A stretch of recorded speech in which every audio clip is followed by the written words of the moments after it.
Have you ever wondered why your dog seems anxious for no reason, even when the house is completely quiet? You have not raised your voice? Nothing scary happened.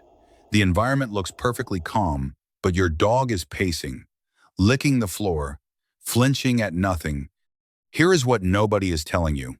Modern cities are filled with high-pitched electronic hums and ultrasonic frequencies that are completely invisible to us, but devastating to canine brain chemistry.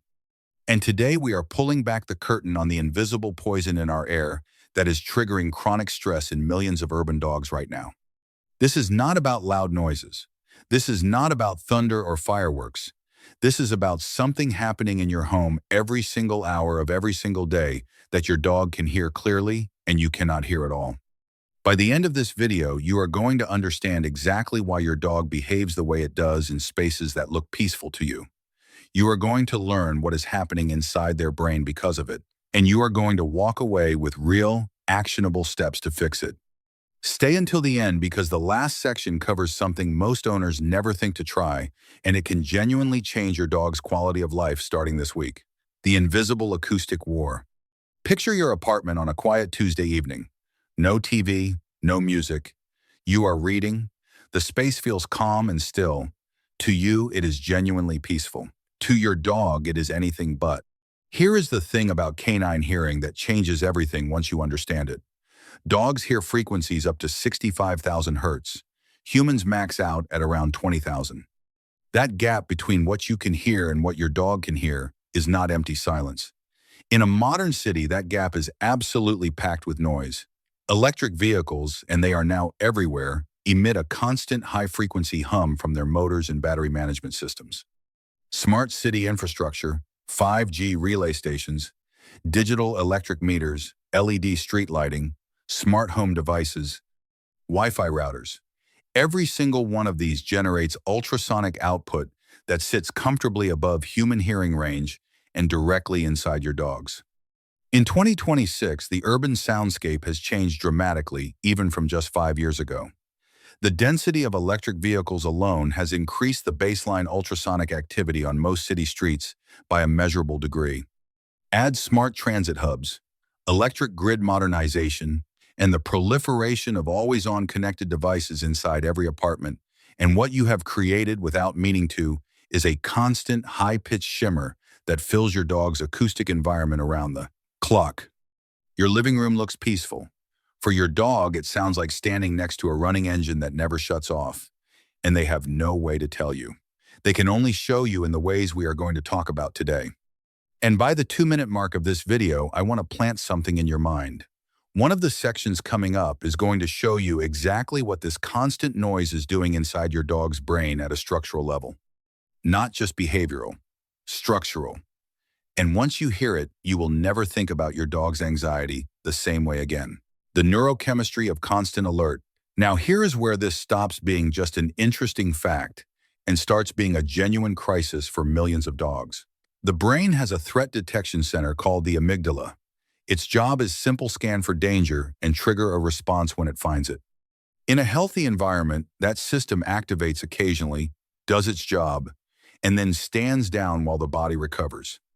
But when a dog is exposed to sustained high-frequency input that their nervous system registers as potential threat, the amygdala does not stand down. It stays on. And a brain that stays on alert does something very specific and very damaging to the body. It floods the system with cortisol. Cortisol is the stress hormone. In short bursts, it is useful. It sharpens focus. It prepares the body to respond. But when cortisol is running constantly day after day, hour after hour, it begins actively suppressing the production of dopamine and serotonin. The brain is essentially saying, there is no time to feel good right now. Survival comes first. The result is a dog that cannot relax. Not because it does not want to, because its own brain chemistry will not allow it. The pathways responsible for calm, contentment, and emotional regulation are being chemically shut down by a threat response that never gets to resolve. Veterinary behavioral clinics in major metropolitan areas have reported a 20% rise in unexplained generalized anxiety disorders in urban dogs over recent years. Dogs with no trauma history, no abuse, no obvious trigger. Just dogs living in cities and loving homes whose nervous systems are quietly being overwhelmed by a soundscape their owners cannot perceive. Your dog is not broken. Your dog is responding exactly the way a healthy nervous system responds to a threat that never goes away. Think of it like asking someone to stay calm while an alarm goes off in the room. Not a loud alarm, just a persistent, high-pitched, never-ending tone that only they can hear. Eventually, something in them stops functioning the way it should. Hold on before we go further, because I know some of you are watching this and thinking, but my dog does not seem anxious. They seem fine, and I need you to stay with me here, because the next section covers symptoms that almost every owner sees and almost every owner misreads completely, including ones that look nothing like anxiety on the surface. Real quick, if this is already making you look at your dog differently, hit the like button right now. It helps more dog owners find this video before the damage goes further. Now back to section 3, because this is the one that is going to make you look around your apartment with completely different eyes. Signs of the silent sensory overload. Here are the signs most owners are either missing entirely or explaining away as something else. Obsessive floor licking. Not occasional. Repetitive, rhythmic, focused licking of floors or paws with no obvious physical cause. This is a self-soothing behavior, the canine equivalent of a person repeatedly tapping their foot or biting their nails under chronic low-level stress. Phantom ear twitching. Your dog's ears moving and adjusting constantly even when nothing audible is happening in the room. They are not imagining things. They are tracking real frequencies you simply cannot access. Sudden, unexplained avoidance of specific corners or areas of the home. Your dog refuses to settle near the router, will not sleep near the smart meter panel, avoids the corner closest to the street. Owners assume this is random quirk behavior or superstition. It is not random. It is your dog mapping the high-frequency zones in your home and physically removing themselves from the worst ones. These symptoms are consistently misdiagnosed as separation anxiety, age-related cognitive decline, or generalized nervousness. The dog gets labeled anxious, and the underlying cause, the acoustic environment, never gets addressed. The dog stays on medication or gets rehomed, or simply lives out their years in a state of chronic stress that nobody around them can understand. Here is something worth knowing. Digital sound meters and newer pet tech tools available right now can actually visualize high-frequency zones in your home. You can map the areas where ultrasonic activity is highest. And when owners do this and overlay the data against where their dog refuses to go, the correlation is often immediate and undeniable. Your dog has been trying to tell you where the problem is. They just needed you to have the right tool to hear what they were hearing. Structural changes in the canine cortex. This is the section I mentioned earlier. And I need you to hear this clearly, because this moves the conversation from behavioral to biological. Long-term exposure to chronic stress frequencies does not just affect your dog's mood.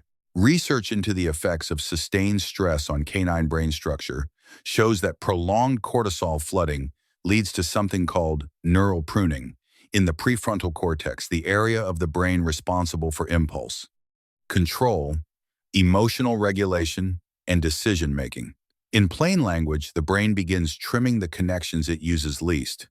And when a brain is locked in survival mode, the connections it uses least are the ones for calm, rational, controlled behavior. Those pathways literally shrink. They become less efficient, less available. Comparative neuroimaging studies between dogs in quiet rural environments and dogs living near high-density smart transit infrastructure show measurable differences in cortical activity and structure. The urban dogs show patterns consistent with chronic stress exposure, even when their behavioral symptoms appear mild. And here is the part that surprises most owners.